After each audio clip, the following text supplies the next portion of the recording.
Good evening, comrades. Welcome to our latest session in our series Abolition. We're very pleased to welcome Marxist economist Michael Roberts, who's blogging on the next recession. His blog is called. Very, very interesting. I recommend anybody to go and read it.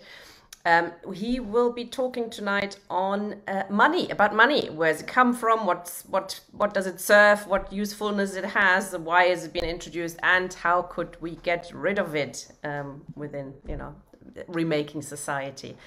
So, without further ado, thank you for joining us, Michael. And I think you're doing a slideshow as well, aren't you? Well, yes, Tina. Thanks for the introduction. Welcome to those who are watching, but I want to talk about the nature of money, how it is emerging, its role in modern economies, and whether we need to continue with money. If we move to a socialist society or a new form of human organization, will money continue to exist?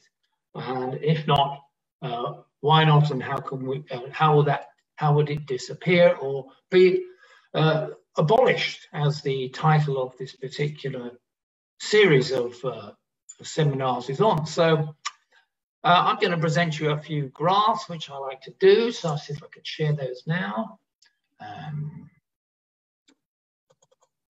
There we go.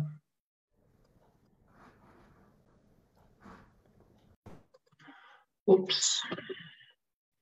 So money. Let us consider the nature of money. Why money? Why does money exist in human societies?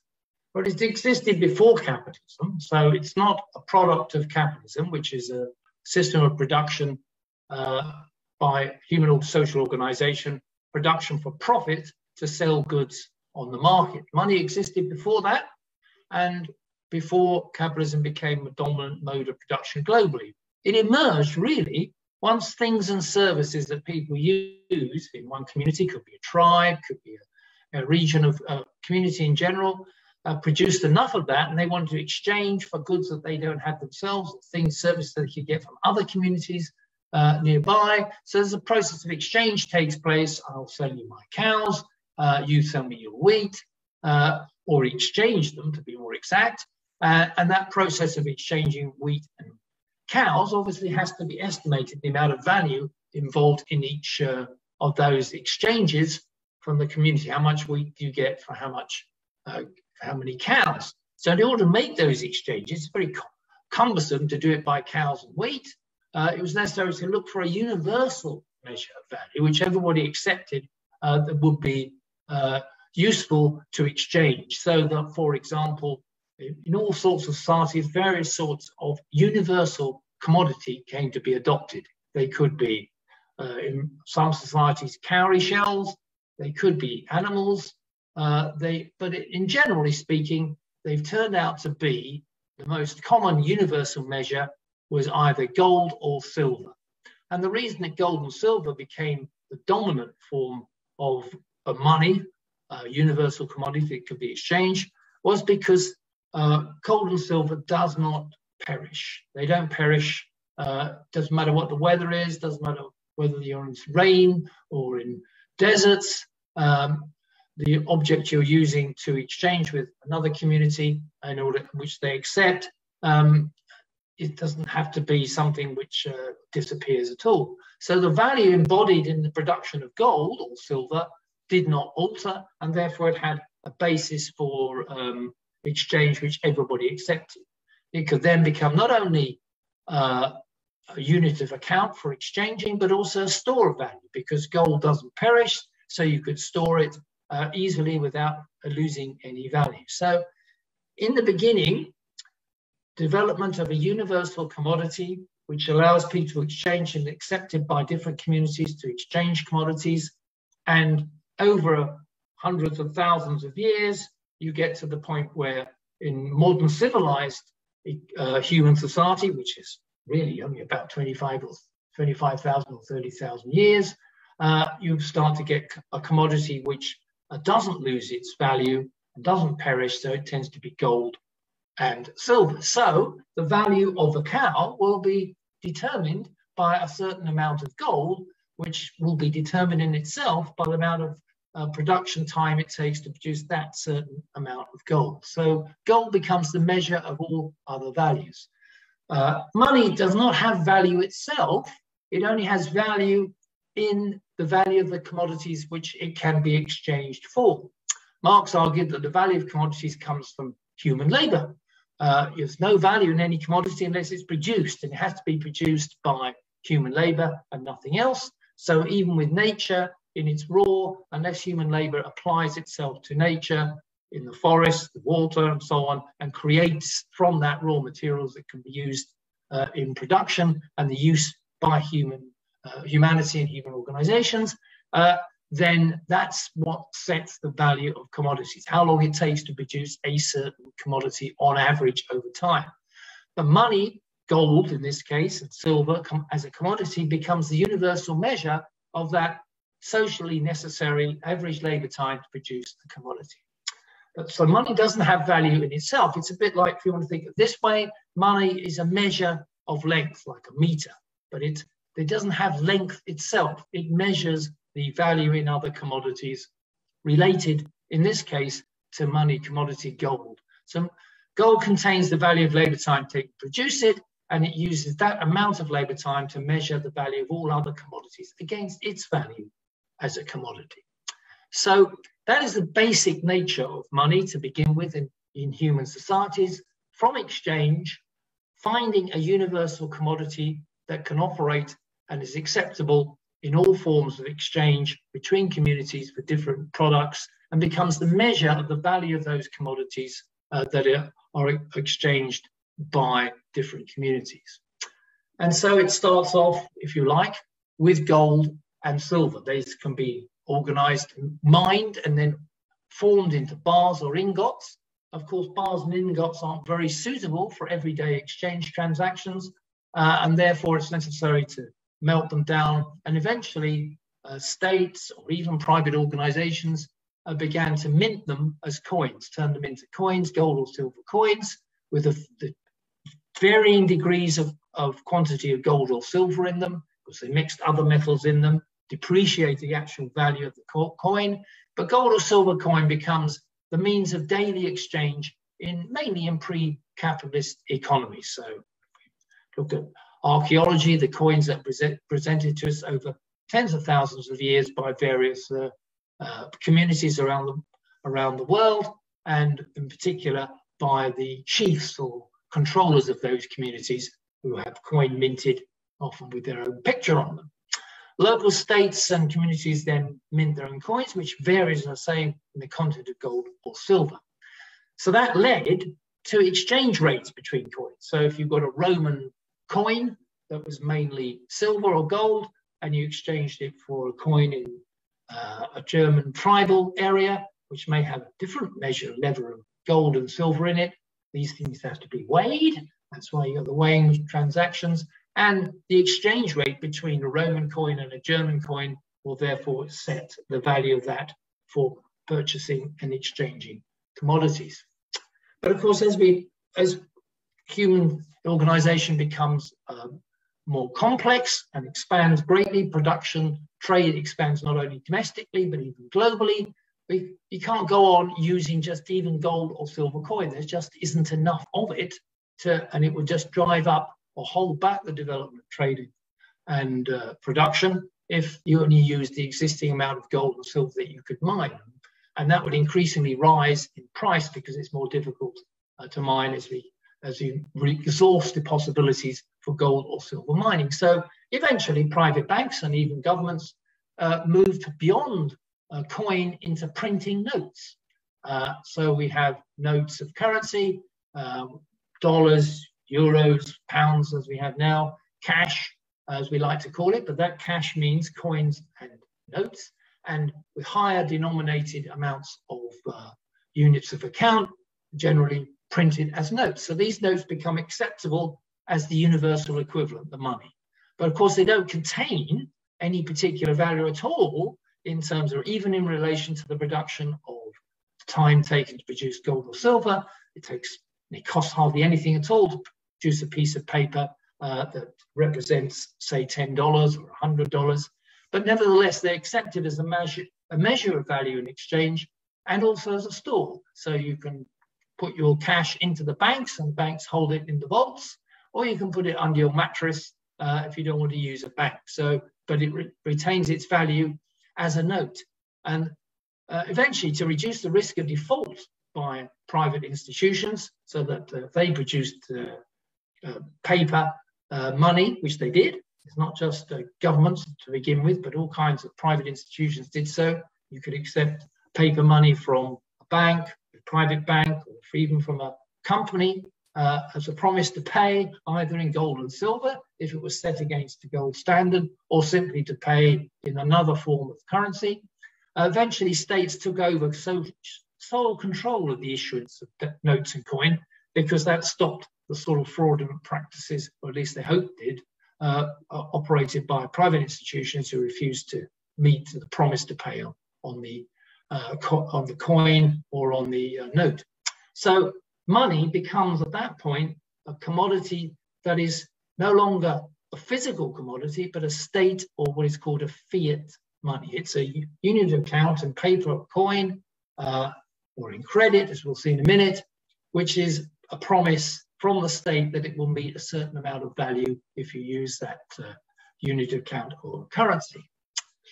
Because in a modern capitalist society, and that's where we are now, this nature of money capitalism started to be dominant mode of production in the 19th century globally, and indeed was the consequence of the rise of the industrial and global capital internationally. And as finance capital grew in importance, notes and coin became secondary as money to digital accounts. So now we have bank accounts with the stroke of a pen or computer, increasingly online on the internet, but even before that, by going to the bank and just or filling out a form, money could be transferred, recorded, and stored without the exchange of notes and coin. Banks did it eventually by electronic process, or by writing pieces of paper to share between different banks. So the transfer of funds took place without the movement of notes and coin. So we have digital money. And this has been with us now really for 100 years. There's a lot of talk in the 21st century about digital money, but it's been around a long time. The way in which digital money operates and circulates has changed, of course, and increasingly I can now send you all a $5 from my bank account transfer if I so desired, seeing I knew your accounts within a moment. And before this little session is over, you'd all be richer in your bank account if I did that digitally. So increasingly, we're moving to a cashless economy. With the rise of digital money in the form of bank transfers, credit cards, cash is diminishing in monetary transactions across the world. Indeed, money is now mainly digital in everyday transactions, and even mostly in international capital flows as well.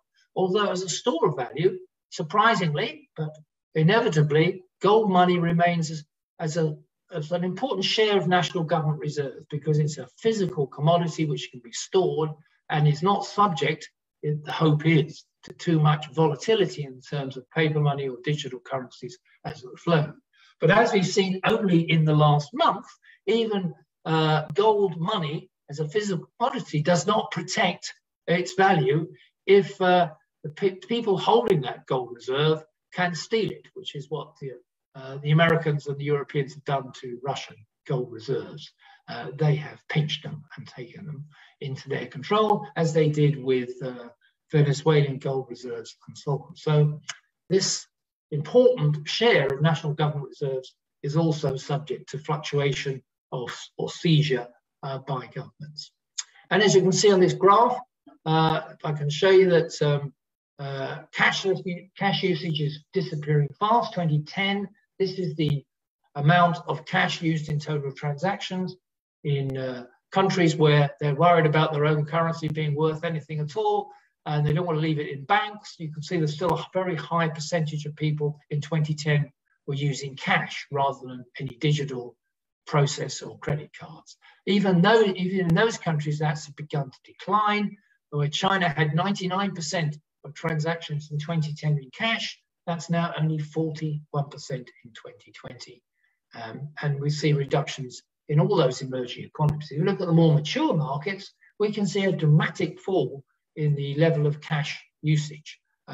Notice Japan is still backward in this area, 79% in 2010 and now 54%. So nearly half of all transactions in China take place without cash. But if you go right down to the most advanced digital process, Swedes, only 9% of all transactions in Sweden are now with cash. Everything else is digital, through the bank transfers, through credit cards and so on, and even lower in the Netherlands. So cash is disappearing. So we've gone from gold and silver coins and coinage in general to notes. Notes are now beginning to disappear as well virtually, and we're moving towards a digital currencies across the board. So that brings me to looking at some of the monetary theories that are presented to us in the 21st century as a result of this process. But first, let me just deal with this important question about, does money have to be a commodity? Does it have to be a physical commodity? Now, there's a lot of argument amongst socialists, or at least amongst Marxists, that it does have to be a real physical commodity, gold or silver. Otherwise, it doesn't, and the value taken, or the time taken to produce that gold or silver sets the value of that money. And without that, everything doesn't have any clear position on how much value there is in it, in the production of anything. So is that the case? Is it true that Marx's monetary theory would not be valid, namely that money is the universal equivalent of all the value of commodities that are being exchanged, and it operates as a universal equivalent, and therefore measures the value of commodities by providing that universal service? But does it have to be tied to the value of gold production as it was at the beginning? As was said before, money has no value itself. It merely represents or measures the value of human labor time embodied in the commodities. So in my view, a Marxist theory says that money does not have to be a commodity, a physical commodity, to operate in this way. So just as long as digital dollars or euros represent accurately the value of the labor time in commodities. But of course, non-commodity money is then no longer anchored to a universal commodity physical like gold, and therefore really depends upon the issuing power of the nation state, or to a limited extent international agencies like the IMF and so on. So that means that the amount of money issued by a national government, printed, if you like, we still were, because it's not printed anymore, it's a digital reproduction. That quantity of money can become out of line with the out of value of the commodities that have been produced over time. So that can lead to a difference between the value of different currencies, euro versus dollars, yen versus renminbi, the Ukrainian currency versus German euro. All those can vary because no longer does it depend upon an actual physical commodity and how much labor time has gone into it, like gold, but now is under the control of the state, and they can print as much as they want. And therefore, that raises the question of the value of that currency relative to the value of commodities produced. And in other words, you can have currencies depreciating against each other, or appreciating, and you can get inflation. So that you need more money to get the same amount of commodities because it's no longer representing that amount of value of commodities because it's being printed without any sort of anchor to a universal physical commodity. But it still provides the basis of a measure for value. Now, the modern monetary theory, which is floating around the labor movement in the last 10 to 20 years, is a theory which argues that actually money is not what Marx does not emerge, as Marx suggested, through the exchange of commodities between communities and becomes a universal equivalent. It's in fact, from the very beginning, the product of state production. So we've just seen that the state can produce a unit of account, it can mint gold, it can mint various coin, it can print notes, it can produce digital currencies. The state controls the issuance of the currency, and therefore it controls money. It can produce as much money as you like. So money is not the product of the exchange of commodities, and it's not tied to any law of value within those commodities that sort of drags it into place like gravity. But money can be printed to any length of amount you want, and is really the causal force behind the value of all other commodities. So modern monetary theory turns Marxist monetary theory around the other way. Instead of saying, as Marx would say, money is the measure of the value of commodities in exchange, a modern monetary theory says that the value of commodities in exchange is measured by the printing or the production of money. It's the other way around. So now we have in MMT theory, or modern monetary theory, a fictitious world, if you like, where the state can issue debt, issue money, and convert that into productive capital to the level that it feels it wants to do so. So in other words, MMT argues that the state creates and controls money, and this is good for us in the labour movement because that means we can oppose austerity. We don't have to have cuts in public spending. We don't have to have wage cuts. The state just prints as much money as necessary to deliver the service, to allow the state to produce all the goods that we require, or to buy the goods from the private sector, which is primarily the position, of course, under capitalism. And it can raise wages as it sees fit by printing more money. Immediately you think about that, well, you think, well, it doesn't sound likely, does it? But we can come back to that in a moment. And the other side of the coin in the 21st century, to use that word, is that the development of cryptocurrencies. These are digital currencies which do not involve state issuance of money. They're supposedly money which are created by computer decisions in a decentralized electronic payment system. It's digital, so that the Bitcoin is not the production of any particular state entity. It is a coin that's developed through the exchange and a computer exchange taking place on electronic payments, through working out the value of that through the production of, through a chain of computer decisions being made across the world. And you see up here is that we use big computers to mine Bitcoin, to produce a Bitcoin, which is basically a computerized piece of currency. But is it money? Well, as far as I can see, most of us don't use cryptocurrencies to buy what we need to survive on a daily basis. Cryptocurrencies really have been reduced just to being another form of financial asset. So if I want to speculate in stocks and shares, or in government bonds, or in currencies, one of those could be cryptocurrencies. So cryptocurrencies have become, there are various ones, they've become a source of financial speculation, but they're not money because they're not circulating to provide the universal equivalent for the exchange of goods and services across the world in a manner in which we could use them on a daily basis. Although, of course, the hope is that they will provide an alternative to existing state money. I see today that President Zelensky of Ukraine has said that cryptocurrencies will be made legal in Ukraine. The president of Nicaragua did something similar recently, and also the president of Nigeria, so that you can buy and sell and purchase whatever you want or sell whatever you want in a cryptocurrency, whichever one you want to choose, Bitcoin and others, in those nations. But I'm telling you now, that is not going to lead to cryptocurrencies like Bitcoin becoming the universal form of exchange of commodities in those countries. It will remain more of a speculative thing, attempting to avoid, as it were, the collapse of its own currency. People are going to buy cryptocurrencies because they don't want to hold a Ukrainian currency anymore, or they don't want to hold other currencies that the state's operating in. But that will probably not be a successful way of expanding transactions in Ukraine or anywhere else. So do we need money? Can we get rid of money? Do we want to get rid of money? Let me just explain how Marx would see it. He says that, look, if we have communism or socialism, it's a system run by freely associated producers and their communities, socially unified, with necessary conditions for production, by definition means that there's no commodity exchange. Things will be produced to meet social need. So I'll go a bit more in what that means in practice in a minute.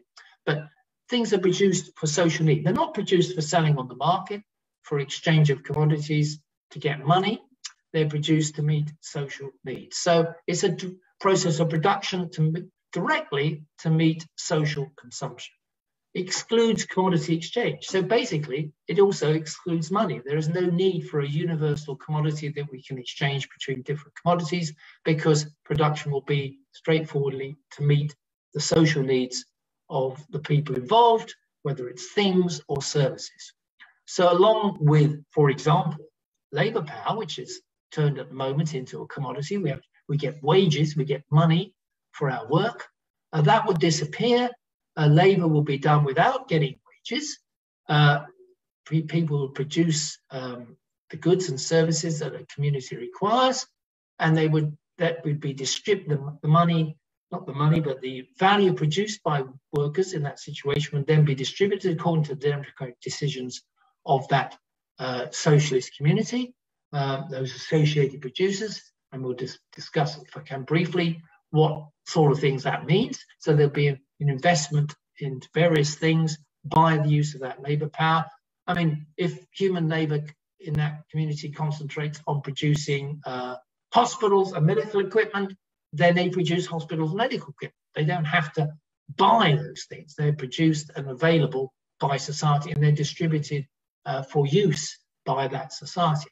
So during the development of such a social society, the producers may find that beyond certain basic needs, and I'll deal with that in a moment, they still require other products which are not produced on a big scale. And perhaps they will get instead vouchers for their work, and then they would decide beyond a certain level of supplies produced socially that they could use these vouchers, which represent the amount of labor time they're involved, to gain certain things from services or things that are available. So these vouchers do not circulate. You can't move them to somewhere else. You can't exchange them for anything else, but whatever is available in the social production of that community.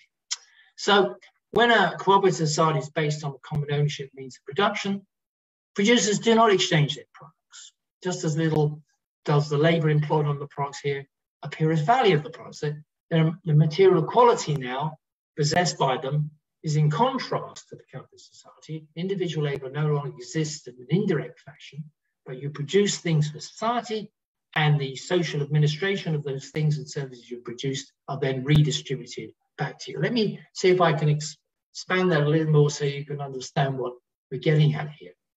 So where could we start with things that could be produced without exchange altogether? Well, in capitalist economies, we already have things which are produced without exchange. Look at this comment on primary social needs. We have housing, mostly using money, food, mostly using money, some energy, not using money, but mostly is, but we have health in some countries, which doesn't require money.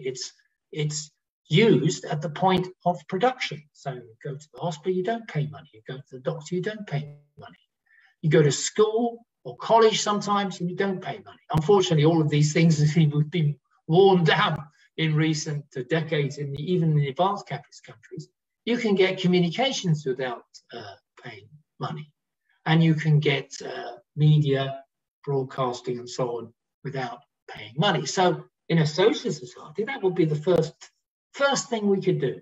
We could, all the production of human labor power will be concentrated to producing housing, food, energy, transport, health, education, communications in a social context, controlled by the administration of those of society, and they will be delivered to people directly. So you will get free housing, you will get free food to a great extent, you will get free energy, you get free transport, you get free health, you get free education, you get free broadband. After all, only a few years ago, the Labour leader was advocating free broadband. Not a difficult thing to introduce at all. We get free media services, important social needs to enable society to function at the very basic level.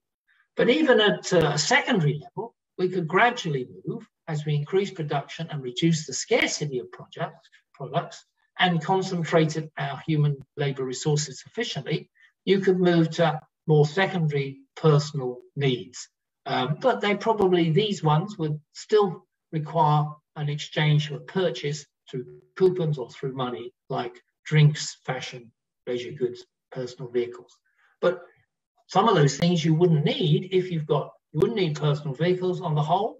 If you've got free transport, you wouldn't need lots of other things. If you've got free health, if you've got a range of basic foods that are free, you wouldn't require some of these other things. But if they're specialized things that particularly appeal to you as a person and are being convinced by advertising, which of course we will abolish, that you wanted a particular sort of whiskey, then maybe you would have to use some of your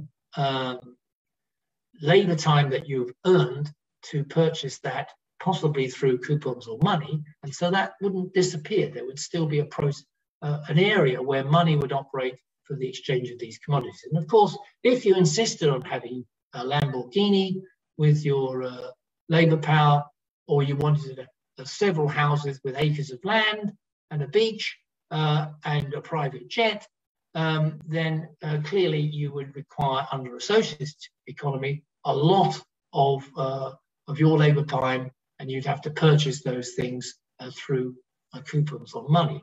But as you can see, when you think about that, most of those things would disappear from the process of production, because they would not be required by the mass of the population, the many as opposed to the few. So money would not be abolished immediately, but it would, over a period of transition, as you went through into a socialist economy, gradually as scarcity was reduced and confined to less essential goods, that will reduce the role of money, and as a whole, and non-price goods and services will become more numerous than goods and services bought on the market. So, as I say, with basic social needs, you'd move on to wider social needs, and increasingly, production will be for direct consumption. So decreasingly, the idea of money as a universal commodity for exchange of commodities in the market will begin to disappear. You wouldn't abolish money overnight, just as you wouldn't abolish the state overnight. It will be a process of slowly disappearing, or if you like to use the Marxist phrase, withering away of the state, would also apply to the withering away of money as a necessary aspect of production and consumption in a socialist society. So there we are. That's a brief discussion of how money emerged, how it's changed in its form, but without changing in its content, and how, because of its nature, at least from Marxist view, as a universal commodity for exchange, then if you don't need exchange, exchange disappears, then money would also disappear at the same time.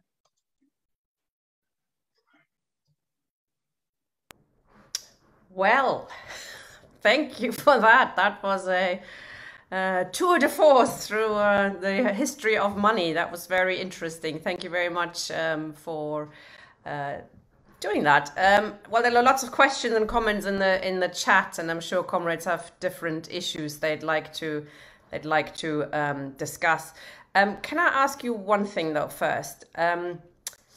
Cryptocurrency, I find that quite fascinating. It seems a very nebulous, dubious kind of way of making, to do something with surplus capital, I guess, for many people. But for others, it's also like Julian Assange. I don't know if you've seen that. He's raised $55 million for his defense through cryptocurrencies and NTF, which is, I think, is quite linked to that. It's not actually real. It's just totally fictitious. Can you pay your lawyers with that money?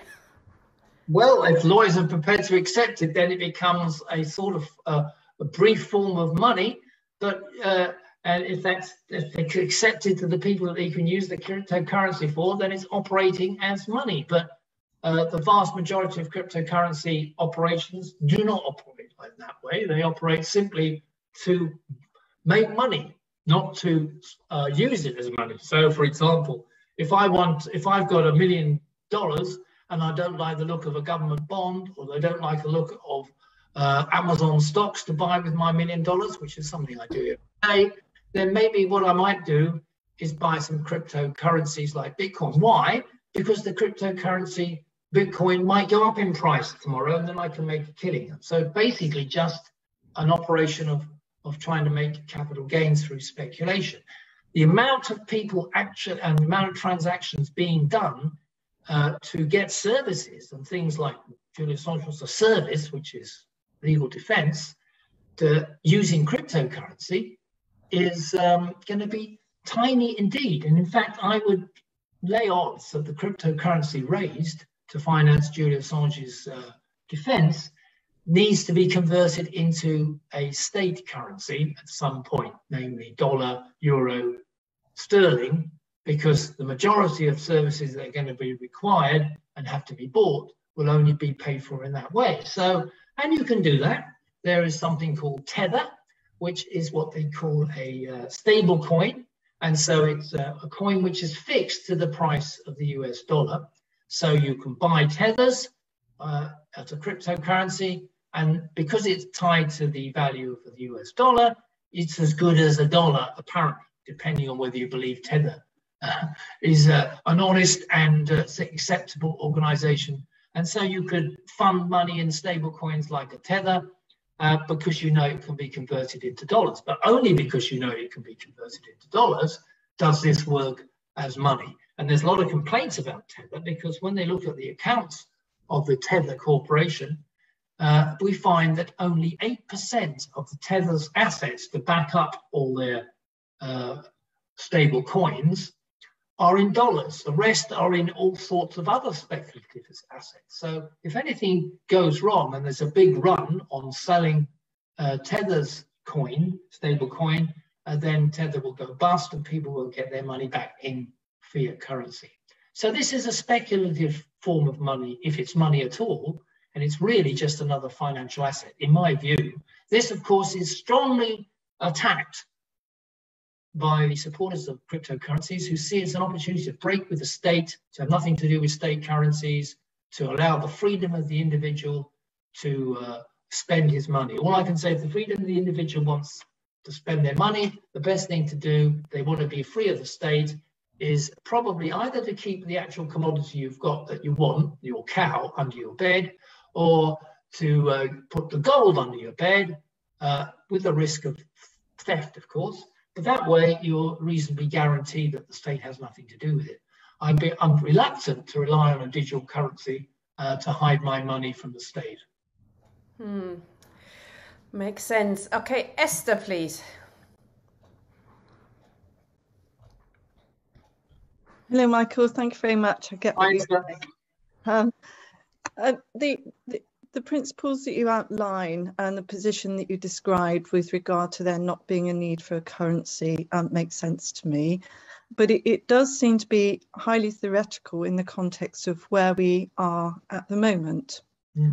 And so I think it would be useful to explore some things that might be something that might happen in the meantime. I think that financialization has been a major crippling component to most people's lives. And I think borrowing is something that imprisons people for most of their lives. You've described a scenario whereby people wouldn't need money. So if people were provided with housing, for example, they wouldn't need a mortgage. I think that most people that own a house feel imprisoned by the mortgage for half of their lives. And it's a massive indictment of the society that we live in, that most people are just afraid of their financial position for a large proportion of their lives. So I'd like to explore what sorts of things we might propose as an intermediate path. I'd like to explore a world where there was no borrowing. I saw that somebody in the chat said that borrowing is necessary. I'd like to consider and discuss that. And I think I'd like to discuss that also in the context of how we invest in business without borrowing. Could there be some sort of shareholder cooperative type approach to investing in businesses to make them viable? That's also based on the context that actually, in terms of business, more than 95% of businesses are actually small or medium. yet global corporations comprise the vast majority of turnover, whilst being a very, very small proportion of the number of organisations. Perhaps we just need to do away with those global corporations. So what, Michael, would you see as possible intermediate steps to what you describe, and how might we actually implement the society without borrowing? Yes, well, I mean, where does borrowing or credit, one man's credit is another woman's debt, but where does credit arise in a modern economy, and not just a capitalist one, but mainly in a capitalist one? And the obvious answer is that whatever you produce in a period of time and convert into whatever money is available may not be enough for you to build, say, a factory or a farm, or produce a farm machine, which costs many thousands, way more than the available earnings from that particular process and period of production. So you need to have extra money or extra credit, because it's credit in that sense. It's money that you get, but you have to presumably pay back. So therefore, it's not like a straightforward transaction. You have to get credit in order to produce and create certain things which enable you to produce more over a period of years. We might call it fixed capital. So it's not what you use up in a production process, in raw materials and inputs and so on to get a product. You need machines, you need factories, you need other money, and that's much more than in one production period, so you need credit. So this is the process by which capitalist production takes place, by borrowing and getting credit being given to you by banks or other lenders. And the circulation of credit is necessary for the process of the capitalist mode of production. How could that disappear? Well, it could disappear in the following way. You made a very good point, Esther, that the vast majority of the turnover and the funds are held by a small number of corporations. Should we break them up? In my view, no, let's take them over. They become part of the state system. So the production they've got and the resources that they've got in their hands and the employees that work for them become part of the state administration, and they can be directed towards producing all the social production needs that we require in a massive way, and then help small businesses which still exist to be supported in that process. Because rather than being oppressed by a small number of multinationals that dominate each market, they will be supported by state production to produce cooperatives in a certain area if that was what people wanted to do. And that would mean, in effect, first of all, a large amount of credit would disappear. The financialization of banking, of speculation, of movement of credit would disappear, because it would all be within the state production system, and therefore not require this movement of credit, because it will be available within the state system already. And for those smaller companies, they will get some sort of measure of support and credit over a period of time. Hopefully they will come into the state system, and these smaller companies begin to disappear and be part of the whole process of socialist administration of production and consumption, but over a period of time. So credit, in my view, is a capitalist entity category. It would gradually disappear with money, but it's necessary. How is that overcome under the socialist thing? Because we actually we put aside a certain amount of our labour time and value produced by the socialist economy to produce things which take longer than one production period. We actually have an investment fund, if you like. We don't need the credit because we make an investment fund within the state system. As Marx said, that the first task is the social investment fund. So what are we going to spend lots of things that require the whole basic infrastructure of an economy to build on? And that's where we have to, first of all, invest. Whatever's left over after that will then be distributed according, to begin with people's contribution towards that, for which they would get tokens, or they would receive physical goods and services on behalf of their labour time. And over a period of time, eventually the social fund would become the dominant feature, and everybody would receive whatever they needed out of the process. But of course, that's on an international. I've emphasized this for everybody. We're talking about a society which is international, where the world is devoting all its resources in this direction to remove the inequalities in the society, the debtors from the creditors. It's a tremendous transition, which is going to take well, we don't know how long it would take. We haven't even started. We don't even have one state which can begin that process towards the transition towards socialism and the disappearance of money and credit. Thank you. Matthew, please. Hi, comrades.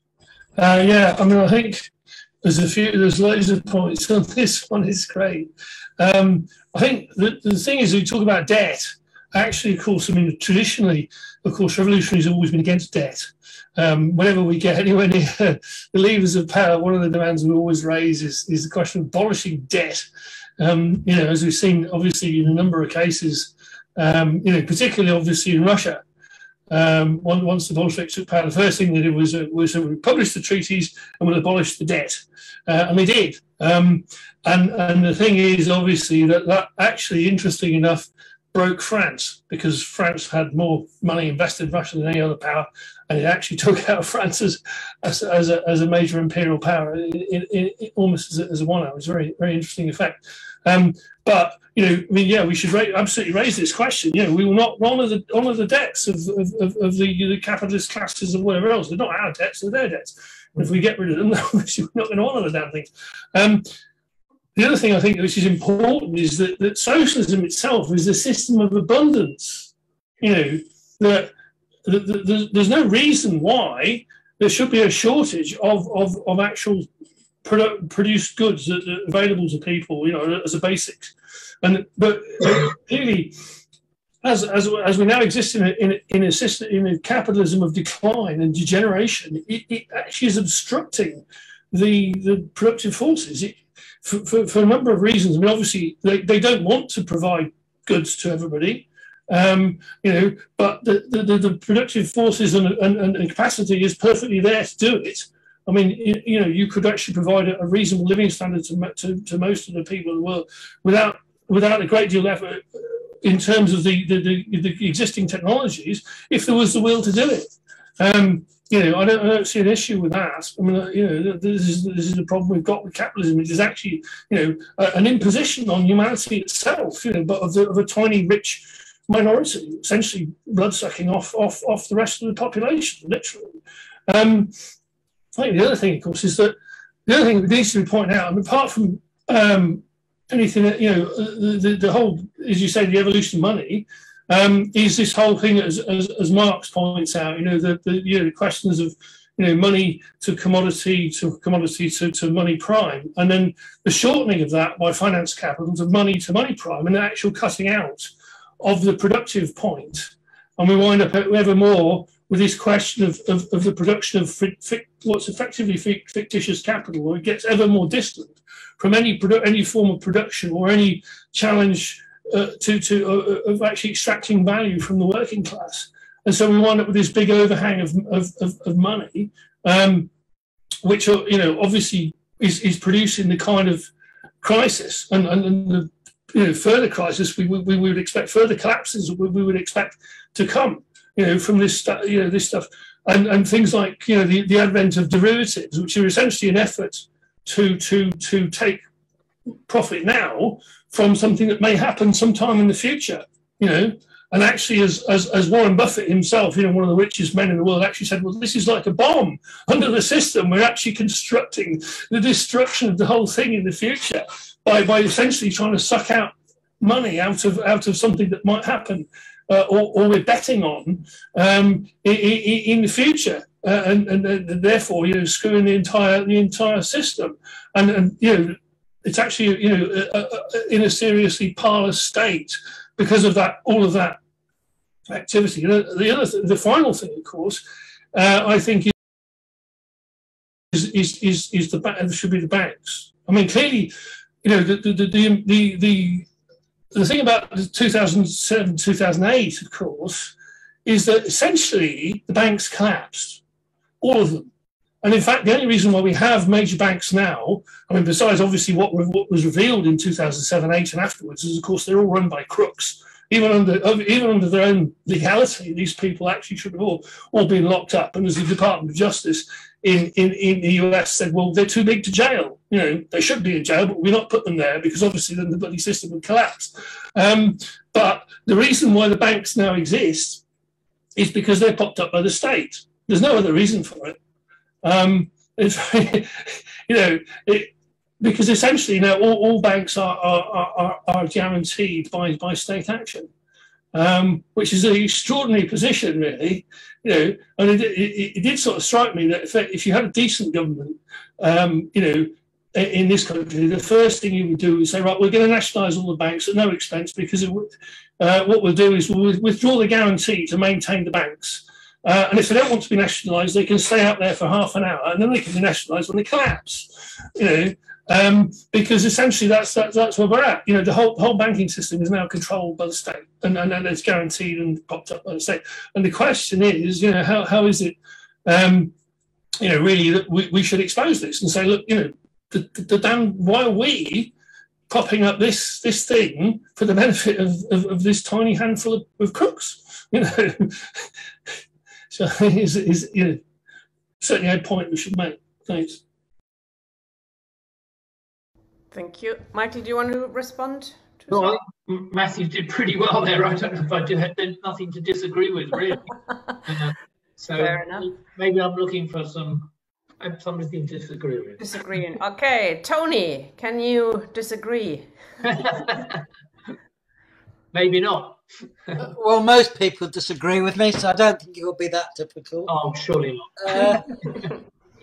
I've always considered myself a Marxist, but the one area I've tried to avoid is Marxist economics. I have an instinctive understanding, but it's an instinctive, it's not a theoretically worked out. And so I do have a lot of points or questions, really. And maybe you could also confirm one or two things. If I can comment on Esther's remarks about credit not being needed. Credit was essential to the development of capitalism. I mean, if we go back, say, to the 13th century, I mean, I could go back to, say, the York. You will probably may not know about when there was a fairly savage pogrom against the Jews there, and they were all burnt and things like that. But what it really was a peasant revolt, because the Jews lent the money to the peasants to buy their corn or their seed and so on. And that's essential. It was essential in India as well. And of course, they charged high interest rates and they got more and more indebted. And the peasants decided, and this was not just common to England, but to Russia and so on, where you had the same things occur. If you kill all the money lenders and destroy the notes, etc., then you would escape the debt. Of course, the rulers, the King of England, didn't allow that. They decided that they may have got rid of the money lenders, but they owed the king instead. So that actually didn't work. But without credit, I mean, which in essence is a means of producing on the basis of a promise, then capitalism could not work. Yet one thing you didn't mention, which was also essential to the development of capitalism from the very start, certainly colonialism, was insurance. The very first ships that went out to India, I mean, began the insurance scheme, because you didn't know if a ship would actually sink or make it there. So here, there was a scheme whereby you could, in essence, pool the money so that if your investment didn't pay off, then you'd be compensated. Of course, it's now developed into a very sophisticated system. But I mean, that was really the origin in Britain. I don't know elsewhere, but I imagine it's much the same. But I have a number of really questions which are not particularly linked in a sense. Firstly, in the 20s, I think it was a decision of Winston Churchill that Britain would be on the gold standard, so that all trade and all money had to be linked to a fixed quantity of gold. And that caused, if I'm right, massive deflation and austerity, unlimited government expenditure, and that was eventually done away with, I understand, and the Keynesian ideas took over, whereby you weren't constrained simply by the fixed amounts of gold. Was that a political decision, I presume, in the end? I mean, why were they so addicted to the gold standard in the first place? And do those has that idea disappeared now with the advent of time? I was wondering also on Russia and Venezuela, which you say deposited gold with the US Federal Reserve and have had, or Britain, and have now had it stolen. I've never been able to understand why they would trust the Americans in the first place with their gold, knowing how they behave with their sanctions regimes and their confiscations.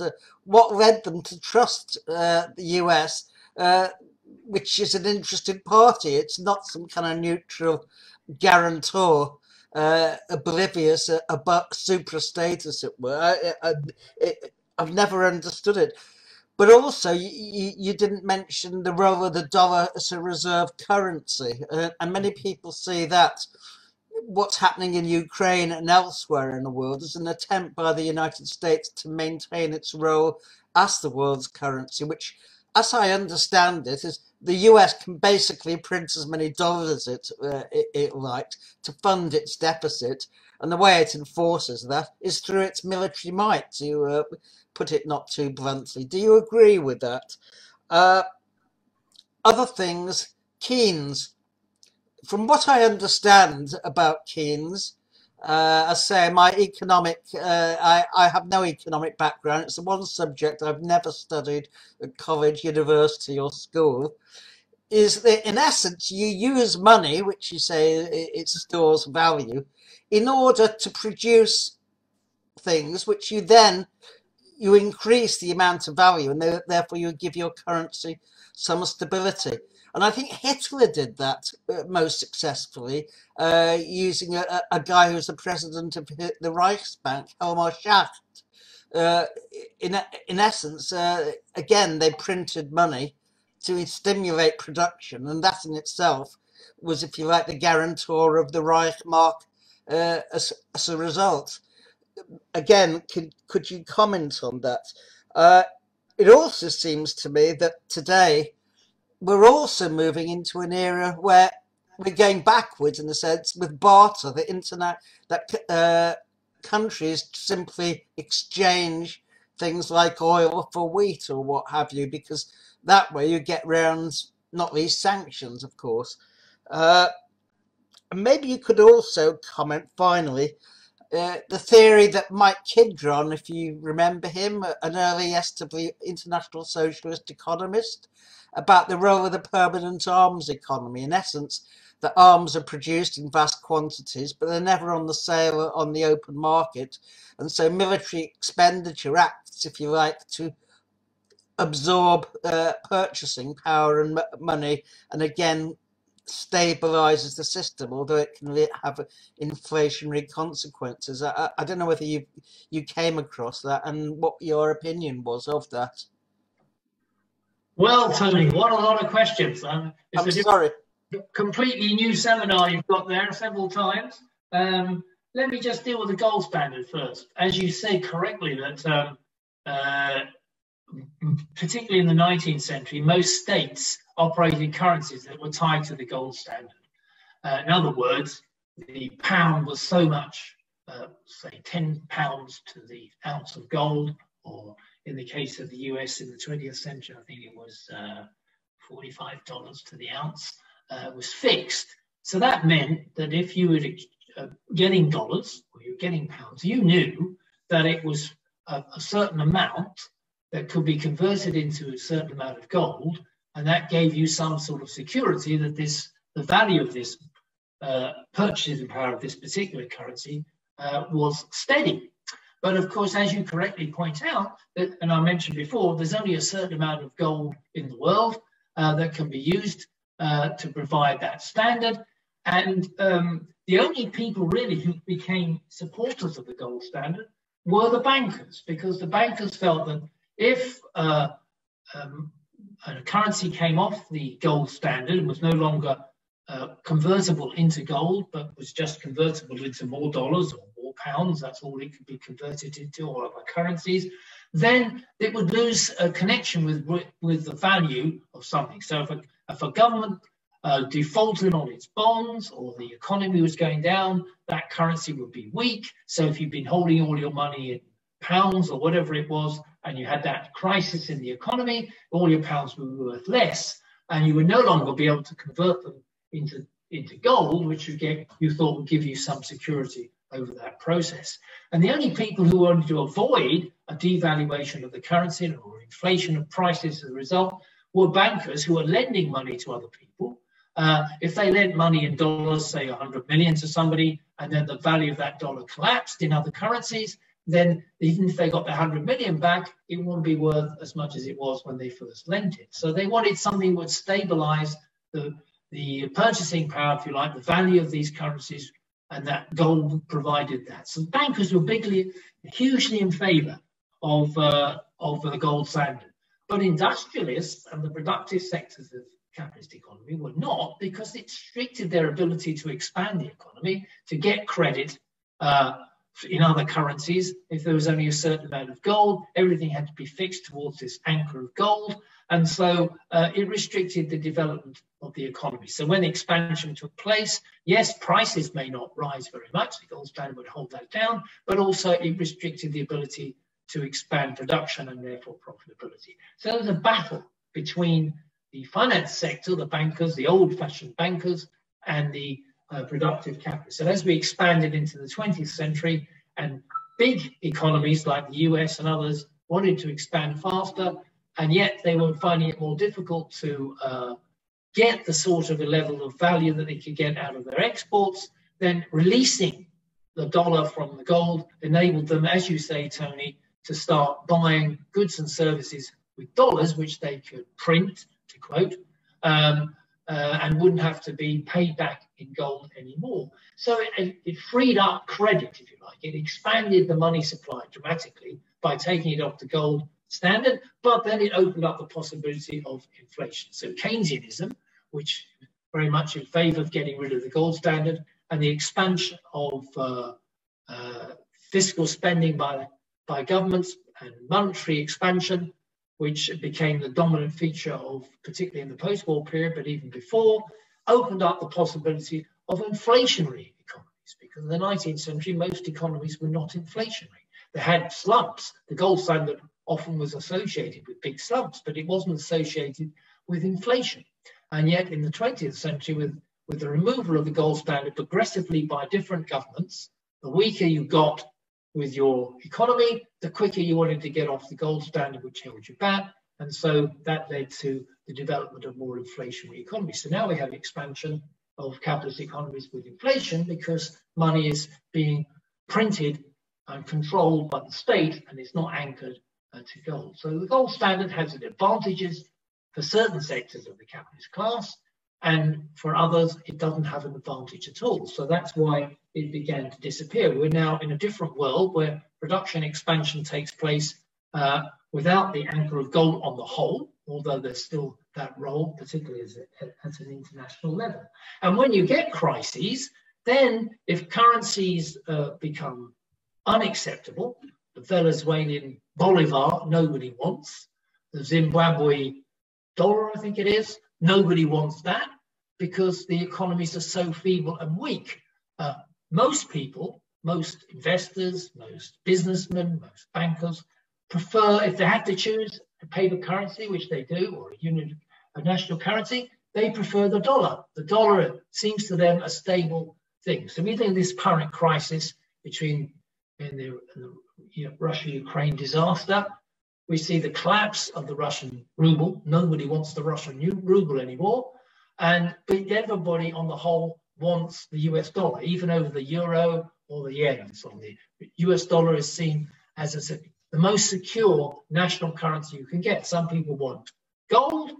It apparently appears that most people, a very full number of people, don't actually want cryptocurrencies, because they've gone down in this crisis, because they really are financial speculation, not money. So gold goes up, the dollar is stronger against other currencies because it seems to be a safe haven, the safest form of money you can have internationally in crises like that. So that is why the US, although it's relatively been weaker productively in trade and other areas of expansion technology over the last 30 or 40 years, with China coming through, it's still the dominant imperialist power because people see the dollar as the main form of currency for transaction, for storing of value, and for rushing into when other currencies get into trouble. So the dollar acts as a sort of gold standard, if you like. It's but this time the hegemonic position of the US allows it to use the dollar in this way. So the US, although it's relatively weaker than it was 50 years ago compared to other capitalist powers in terms of production, trade, and technology, it is still strong in two very, very important areas: finance and the power of the dollar, and the fact that reserve currencies, people hold their companies, governments and companies hold their bulk of their money that they've got as a store of value in dollars rather than anything else. That gives it tremendous power. And the other one, as you mentioned, is military power. The US military force and spending is bigger than the whole of the rest of the world's military spending and forces put together. The US imperialist power as a military force is way, way stronger than any other country, including China, including Russia. They're nowhere compared to the US when it comes to the military. Now, is that a way in which the US capitalist economy has, as it were, compensated for the crises that it's got by going into military spending? It's a theory that's been presented, as you said, by Michael Kidron and others about, oh gosh, it must be 60 or 70 years ago when Michael presented that theory. That the reason, the argument was back in the 60s and 50s and 60s, that capitalism appeared to be stable, things were going forward, there was full employment, there was no slumps as we saw in the 30s, and the reason was that capitalists, the governments, were spending on military weaponry and boosting the economy and the consumption that way by investing in public money into military spending. Well, actually, a lot of evidence has come since to show that actually that may help military arms producers, but on the whole, a capitalist economy does not benefit from putting money into unproductive areas like military spending and so on. It might be necessary to control the world, but it's not the best way of productively developing capitalism and boosting the profitability of the vast majority of capitalists in any particular economy. So yeah, but there's quite a lot of very good empirical evidence recently to show that the more money spent on military arms, on the whole, is bad news for that economy over time. And that the permanent arms economy theory, I think, has been can be dismissed as a solution for capitalism. That's what it was originally. It hasn't solved capitalism's crises. I think I've covered as many of the points I can. Yes, barter's back a bit.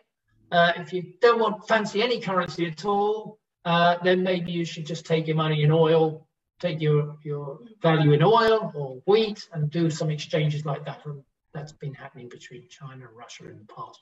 But it's still a very small area. I'm afraid it's not a very efficient way of doing things, is it? You still have to value everything in some sort of currency. How much wheat for how much oil? Who's decided by the dollar? So it doesn't really solve the issue of barter. The world can never go back to barter. And in fact, if we look at the evidence of primitive societies, barter wasn't actually that big. It was because people still had some form of universal exchange commodity, like whatever it was, cowrie shells and so on. They didn't just exchange goods one for the other in wider transactions between communities. Barter's a myth, really. Thank you, Michael. We're picking your brain here, and I would like to pick your brain on the labor vouchers. I think that's quite it's a long history to it, isn't it? Marx wasn't the first one to talk about it. I think Robert Owen and other utopians were trying to set up communities where they would work with labor vouchers. I think it's quite important in terms of, you know, inspiring people to fight for a different system, that we sort of get our head around it. I mean, money isn't, of course, it's not the, you know, it's not the root of all evil in that sense. I mean, people say that, but, you know, you could do away with money, and if you leave everything else the same, you'd still have inequality, etc. But how to overcome it? I mean, socialism, of course, when we're talking about socialism, communism will be a totally different way of organizing things by need and, you know, collectively, etc. So there's a transformation, a transition to that. But the labor vouchers itself, I mean, I think, as I understand it from Proudhon and Owen, etc., they said one hour's work, one voucher, or something like that. Yeah. So the same, it doesn't matter what job you do, it's the time you spend on it and you get the vouchers. They can't be exchanged. So this voucher is just for you. You can't give it to somebody else and somebody hoards all the vouchers. Only you can spend it. I'm not quite sure how they checked up on that, but so that's, let's say like that, you only you can have it. But what about things like, you know, if you have to be a surgeon, you have to operate on somebody, you know, there's different skill levels. I think Marx talked about that as well, didn't he? So it's not just the time, but it's the time equivalent to produce something. I can't even quite remember. The surgeon. So it's the time it's taking to train the surgeon to do that special. Exactly. So that would be part of the voucher allocation, would it? Is it? Yeah. Could you maybe talk about it? We've got a transitional period here, so if we're going to have vouchers at all, I mean, the first thing to say is Proudhon and Owen were presenting the idea, or Owen presented the idea of vouchers within his cooperative factory. So it's a bit like a tiny molecule of society surrounded by the rest of capitalism. We're going to operate on labour vouchers in Robert Owen's cooperative factory, which he attempted to implement with some degree of success. But we can think of other workers' cooperatives which last for some time, but they're faced with a massive market surrounding them and their ability to survive. So if they're just a tiny molecule in the whole body of capitalism, then they're obviously going to find it very difficult to maintain this this socialist molecule in there, if you like. And Proudhon's position was slightly different. He's basically saying that money is not the root of all evil, but the way in which we can really change society for the better.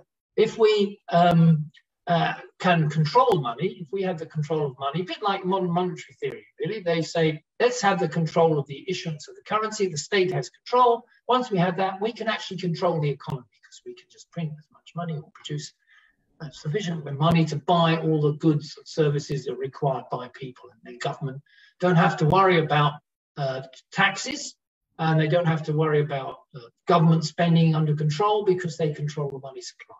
This was Proudhon's position. Marx replied and said, well, no, if capitalism still exists, who's going, you print the money, but who's going to do the production of the new values that are required from the use of this money? You're going to give it to the capitalists. So you print $100 million. What do? Give it to Amazon to do the distribution? Do you give it to BP Energy to produce the oil? You're not doing anything about them. You're leaving the social structure just as it is now. You're simply printing money and saying, I can print as much and to get BP to produce enough energy that we require. That Marx basically said, that's back to front. What we want is control of the value creating parts of the economy first, bring them under control, bring them under a social organization of cooperative production. So I'm taking the molecule of Robert Owen and converting it into the whole body of social organization. And then the question of production directly for social needs and services can begin, and we can gradually do away with the need to have money at all. So the money is not the solution to the problem. Partly it's not the root of all evil, it's the measure of all evil, right? And what we need is to get rid of the evil, and then the measure of money begins to disappear. So it's the other way round, and that's quite an important thing, because if we believe that things can be solved simply by the state printing money, we're in a dangerous position, because we're deluding ourselves that will change the capitalist system at all. In fact, it would lead to all kinds of dislocations in the capitalist system, which is precisely only make things work for labour in general. Yeah, thank you. Very important point, I think. Anthony. Yes. I'll start now. I don't want to go on too much of a tangent and too many things. I lose people with my autism. But I want to talk about the difference between capitalist societies and what the general workers say in the semi-colonial world. But capitalism is pauperizing the middle class. I mean, what's happened with PAO is very, very instructive. I don't know if people have heard they've just sacked 800 workers just at a drop of a hat. Yeah. And that could, and they're also upsetting the trade union bureaucracy. They're treating them the same way they're treating the Russian bureaucracy, provoking them, having no rights, having no discussions. They're absolutely reckless. They're so stupid for their own good. Even Johnson's condemned in Sky News over the anti-union hatred. Murdoch, he's worried because he has to do with Labour government and all sorts of things. We can whop and you plan that for a year, but if the unions will come out, he wouldn't have got away with that. And even he's worried because this could cause a real upheaval. But it's not just economic. The economic base is important, but I also think there's going to be an important process Friday over that girl Q in Stoke Newington who got sexually abused. There will be mass upheavals over that. It gives the politics the hope. It could take the anti-race, anti-sexist struggle and the working class struggle. Capitalism could be seriously threatened. I mean, you could have an Egyptian type upheaval that sweeps this governments away. I mean, it's not a very stable foundation. But the monetary theory is Keynesianism, as you say. Now, didn't Lenin Trotsky say that social democracy after World War I and when it became more reformist was just old utopian socialism anyway, with a more working class base in the trade union movement. And that's basically what that was. But the difference today, I think you could talk about the Belt and Road Project, these contradictions, and the worker states in China, because you don't think it's fully made the transition to capital. You know a lot more about the Chinese economy than me. I don't read a lot of your writings, read more of you. But you could talk a bit about that, because that's not totally done for profit, even in the third world. It's opportunist, because it bows out. It's one thing to undermine imperialism, but they've got the stages to it. They don't want to extend the revolution, because the revolution is extended. The rocks will be overthrown next. But it builds out. It builds the railways. It builds forests. It builds the rains for the deforestation in Africa, and a whole series of things. And it's trying to read all the roads and railways. A massive dominance of the productive forces. Because Trotsky didn't think in the early days of the Soviet Union, they never let workers come out of that kind of isolation because it showed an alternative society. So you got Stalinism and the bureaucratic caste. You got it blows out the imperialism, there's clashes with them, and then there's maneuvering in the semi-colony. You could talk about some of that. That's interesting because even in some of those societies, you haven't got away with money because you still need money. Even the bourgeois, Trotsky talks about in the bourgeoisness of distribution, as you say, to know what's available and to know what you've got. It's bureaucratic corruption in these societies. But they're wiping out a lot of the capitalists down in Russia with the sanctions. Some of them have to go back towards the bureaucracy and uniting the whole bureaucracy in Russia, like uniting the bureaucracy in this country. They're absolutely crazy. They don't rein these people in. They're going to lose a lot of money in the trade with Russia. Russia can move in the third world. I mean, Hansen said with the coconuts, are more likely to move in the third world than the imperialist countries, because the social revolution in the imperialist countries will be overthrown. But they can use I'll finish here, the poverty in the semi-colonies to get concessions. And it's all that maneuvering. And capitalism, they're doing well, capitalism's a go, but capitalism's so weak. One or two snaps of even by them could finish it off. They're in a very weak state. Communism could treat the world, the middle class. I've talked about. There are other things we could talk about some of those. I'll leave it there. Okay, thanks, Anthony. You pack so much into your contributions. Maybe concentrate on one point or something. Thank you, Conrad. Did you want to say something, or shall we have another contribution? I think we'll take no contribution. That was Anthony covered so many subjects there. He did. Okay, Paul. Hi. Hello, Michael. I was interested in Tina's last point actually about the voucher system.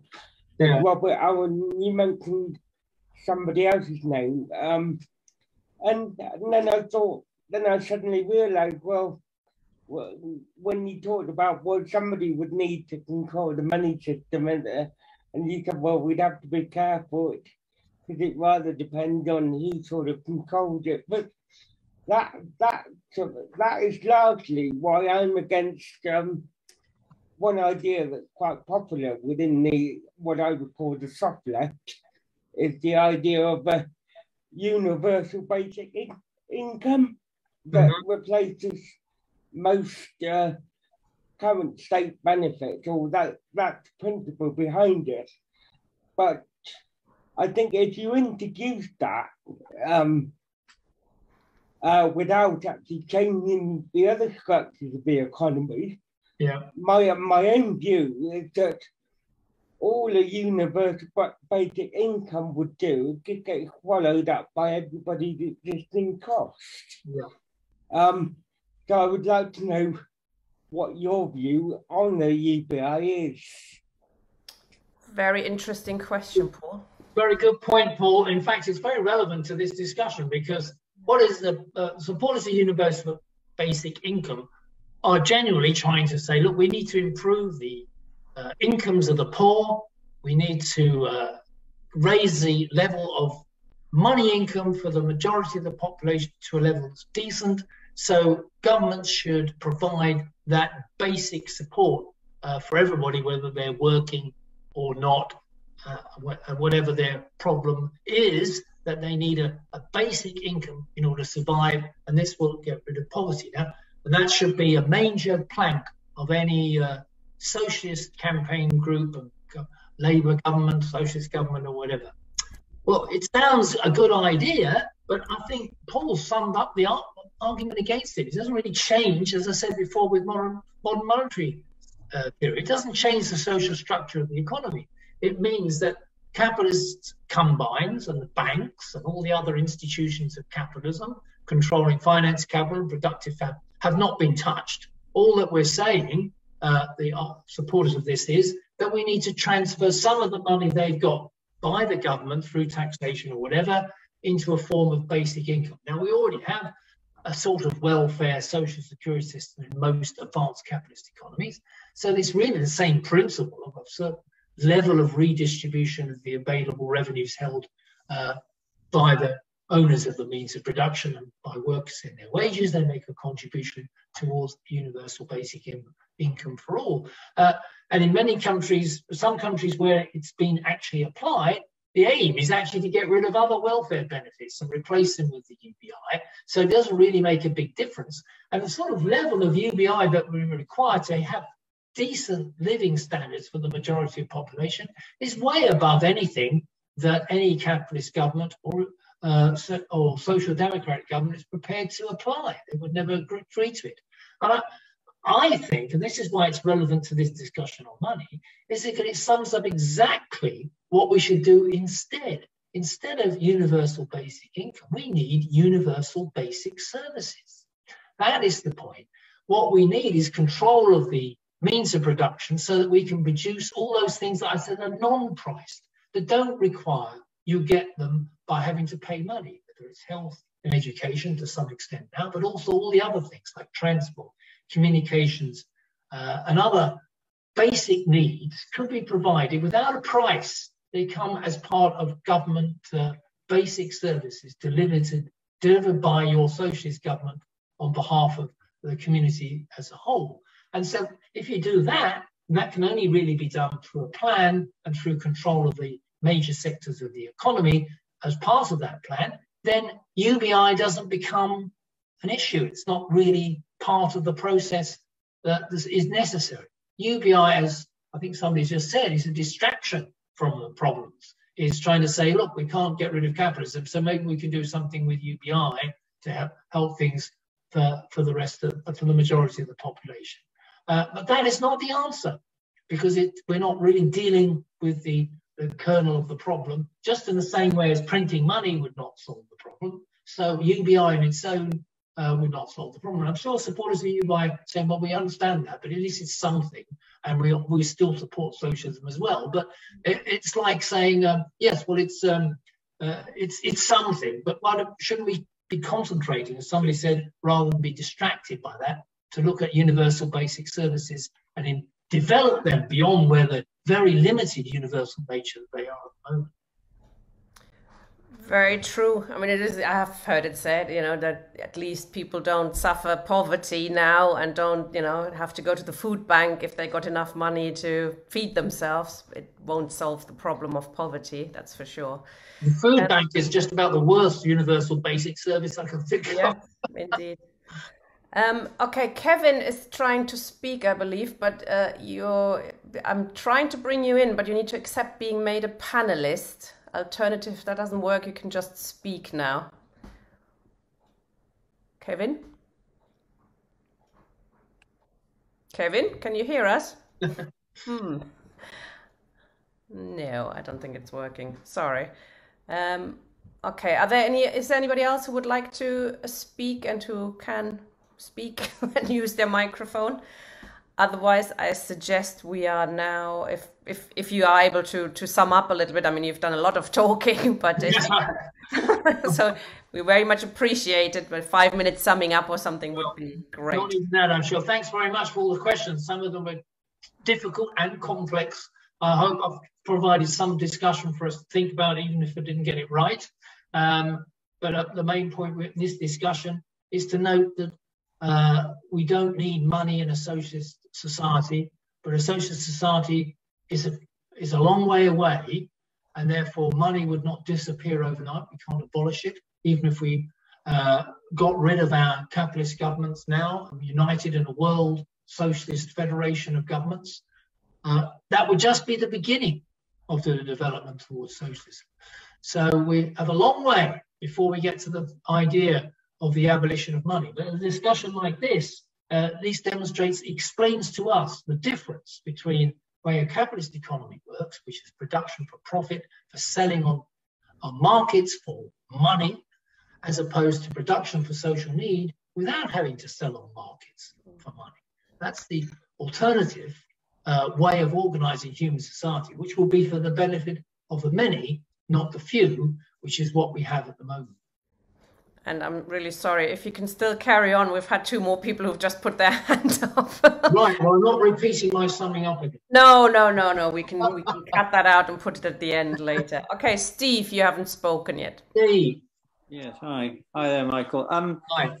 I'm not an advocate of universal basic income, but I've got a but to this, which is I think we have to look at it as to what it actually is. Mm-hmm. I mean, obviously, it's not an abolition of the wage labour, therefore it's not an abolition of capitalism. It seems to me it's a kind of socialisation of wages in a way, in the way that pension is. Because we have universal pensions and we're not working and we're getting some sort of income from the state, which enables us to live. Now, we wouldn't say, well, you know, pensions don't abolish capitalism. Well, of course they don't. But nevertheless, we would fight for a decent pension for everybody when they've retired and things of that type. Mm-hmm. And in a sense, the wage system, you've got a private wage that your employer gives you, and you've got a social wage, which is part of that. Now, that social wage could be the NHS, free healthcare, which, of course, we know we're paying for, obviously, and free education. So there always is a social wage. And that's because the working class has tried in its struggle to socialise some of the services that they get and have them provided more collectively.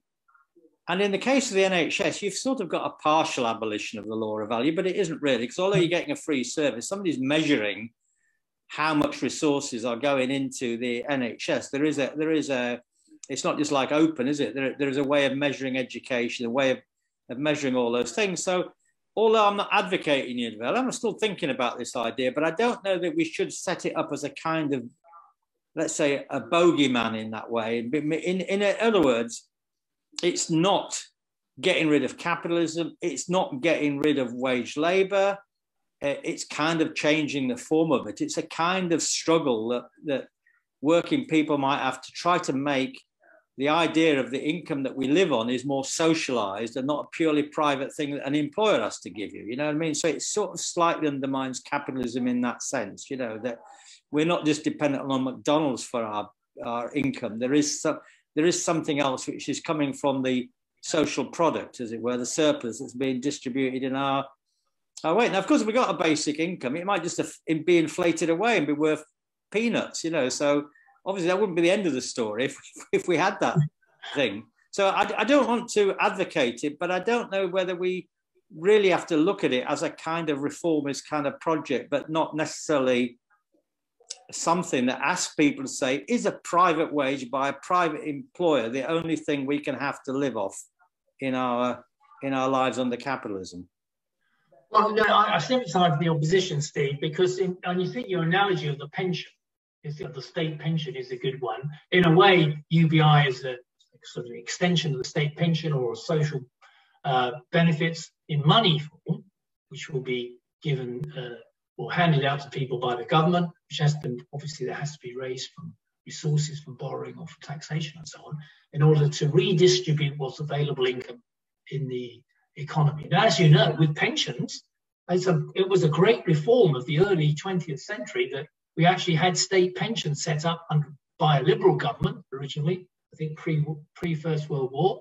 But we know, look at the state of state pensions. It's not a solution, is it? It's something you would fight for because it's something which improves the conditions for people who are no longer working.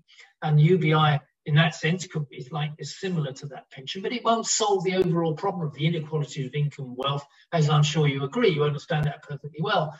And the only problem we have with UBI is it's sometimes presented quite often at the moment as the thing to do, when I would say that the thing to do is to gain control of basic services under public ownership and control of society, so that we can expand those free services that you talk about that we have limitedly at the moment in health and education, to a whole area of other basic needs.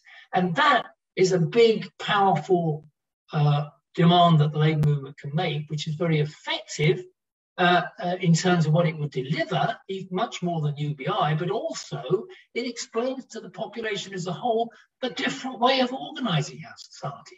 UBI says this is the way our society is organised under capitalism. We're just going to take a little bit more share of what they produce and the way they do it.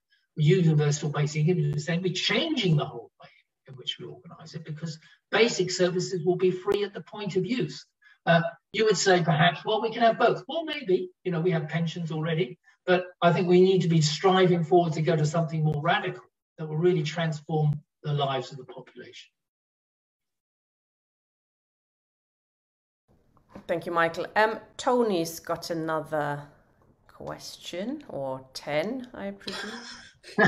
not quite. Not quite 10, but a few. I know he hasn't studied that Marxist economics, and now he's using me to. I am, Michael. I'm sorry for that. I'm exploiting your labour power. I apologise for that. It seems to me, just commenting briefly on pensions, they were always, the idea was that they were deferred wages. Yeah. Until, of course, someone like Robert Maxwell comes along and steals the lot. They were private ones, yeah. Yes. What I've never been able to get my head around, this universal basic income, it seems to me another attempt, and there have been many attempts, to have a kind of ideal form of capitalism, whereby you have small producers, you have consumers in equilibrium with each other. But what they miss out is the very nature of capitalism, which is that it's exploitative. It exploits people's labour and therefore produces profit. So it's a kind of almost feudal socialism, this idea of a mythical ideal past projected into the future. I don't know whether you agree with that, but the Green Party, for instance, are very hot on it, because they don't want to abolish capitalism. They want to reform capitalism or change it into a system which is equitable, if you like, for everyone. But it misses out things like the tendency towards monopolization. So you actually have bigger and bigger concentrations of capital. So possibly you can comment on that. One thing you didn't comment on amongst my plethora of questions was why Venezuela and Russia store their gold with the US Federal Reserve. I don't understand it, but maybe there's something I'm missing in my understanding. On the digital currencies, the Bitcoin and so on, it seems to me they have no value in themselves. They're based on the blockchain, and as Matthew said, using incredible amounts of electricity. Yeah. But it strikes me as this kind of giant Ponzi scheme, which sooner or later is going to come down crashing. Because I mean, that's why you have these vast fluctuations in price, because there is no inherent stability in that system. Maybe again I'm missing something, but I do ask you. But could you also comment on the question of the US as reserve currency? Because many people argue that one of the causes of the present military offensives is the desire of the United States to preserve its role as a reserve currency, because it allows it to fund, for example, a massive military. And therefore, with China increasingly using the renminbi as opposed to the dollar, and Russia may well be going into that system, and other countries, Iran, for example, Venezuela, that the US finds that through, if you like, financialization, there is a greater and greater challenge to its world role, and it won't be able, its economy won't be able to sustain a military, which, as you say, is bigger than every other country put together. Possibly you have some views on that, I don't know. Well, on the question of Venezuela and other countries, including Russia, who've kept their gold outside their country, these governments and central banks that run the gold reserves in these countries, bankers, actually believe that they're all honest and that it's perfectly okay for the Federal Reserve to look after their gold, because they don't have to transport it across boats and all the other things over to wherever it should in their own country. And so they don't ship it away. The Federal Reserve says, or whoever's holding the gold for them, the Bank of England, in the case, I think, of Venezuela, don't you worry, we're very honest people, it's in your vault, it's got your label on it, Venezuela, don't worry, you're absolutely fine. Some governments have moved their gold.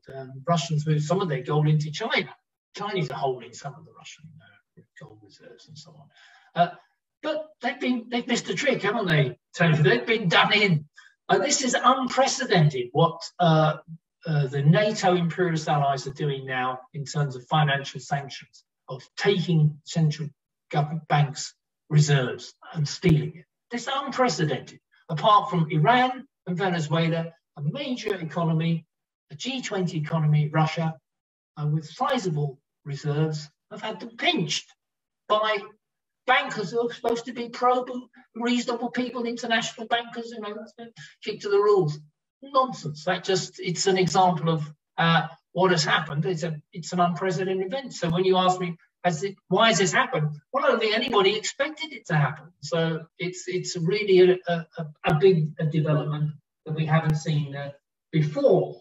I won't discuss UBI. I think I've just discussed that already. I think we can go around and think about that a bit more. Just to say on the reserve currency, which again we mentioned before, I think the US has what do we mean by a reserve currency? It means, as I said before, governments, institutions, companies tend to transact a lot of their activities in dollars, mainly because dollars have become a dominant currency around the world as the US economy expanded during the 20th century. And they've held a lot of their reserves in dollars because, as I said, they've seen it as the safest currency of all the currencies because of the size of the US economy. There's no way the US government is not going to honor the dollar. That's the view. While the Venezuelan and Zimbabwean governments might not honor their currencies. And so it's better to keep your money in dollars. So it becomes a reserve currency. So you don't keep all your money in gold. That gets pinched anyway, it seems. But also you don't keep it in dollars in your reserve currency. You keep it in dollars mainly in your reserve currency. There has been transfers to euros, yen, to some extent renminbi, but dollars is still 68% of all the world's central bank reserves are held in dollars. The dollar is the big reserve currency, which gives a certain advantage to the US, as you said, Tony, to carry out transactions because they know the dollar has that power and they have control of the printing of that. Is it declining, though? Yeah, only very slightly. I know there's a lot of talk in the media about, US is declining as a reserve country. Not much at all. I'm telling you, this crisis only increases the position of the dollar as a reserve currency, in my view. It's not going to, it's declined a little. But just as the financial sector of the US is still very strong, although it's not as strong as it was, it's still very, very strong, and its military sector is very, very strong, so the currency remains as the strongest currency. Where it's weak, where the US has declined, is in manufacturing, in trade, in technology, and so on, relatively to other countries like Europe, Japan, and China. But not, the currency remains strong. There's talk amongst left, the reserve currency of the dollar is going to collapse. No. Thank you, Michael. And we've got one more speaker, and I think then we wrap it up, which is Zabinia. It's my dinner, everybody. I know. Last speaker from the floor. Thank you, Michael, for indulging us. Hi, comrade. Yes, so thank you very much. I'd like to follow up this discussion with a debate with Michael and on the energy for energy economic approach, and I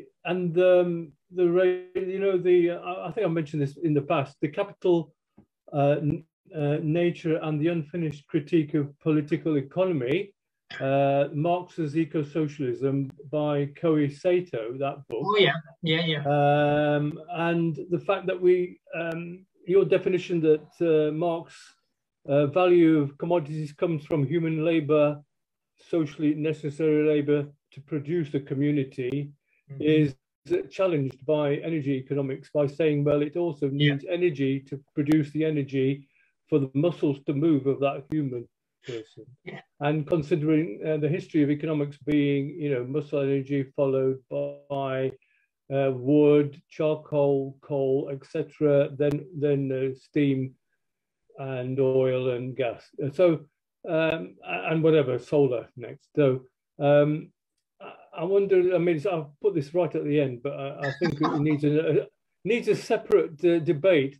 And I think we could ask Tim Watkins from the Consciousness of Sheep blog to have a debate with you. That'd be lovely. Okay. Well, that's fine. I'm happy to do that. And for the rest of you who don't know what we're talking about, is that the argument is that energy is a creator of value just as much as human labor, and that's left out of the equation. The same argument presented. Nature is the source of value, not just human labor. Marx actually answered this question as well, and other people have done since on the question of energy, and I'm not going to do that because that would take, as you said, probably an hour of debate, and we probably wouldn't resolve it there. Thank you very much for that. I think nature does create some value, but that is a different yes, it does. Yeah. That is a different issue, and perhaps we can discuss it some other time when you've had your dinner, etc. Thank you very much for joining us for such a long time and answering all our questions. I thought it was a really interesting session that goes some way to explain how we could transition to socialism, how we would organize, and that indeed we don't need money, but that question is very intrinsically linked to changing the way society works, that we don't production for need, etc., that we're changing the whole production system and don't just tinker on the edges. And I think you made those points very clearly against MMT as well, that we need to actually get to the bottom of how things are produced and who's controlling the means of production, etc. Thank you very much, Michael. Thank you very much, comrades, for coming along and asking the questions. My head is buzzing, but thank you very much for the questions. Thank you. Enjoy your dinner. Thank you. Bye-bye, comrades.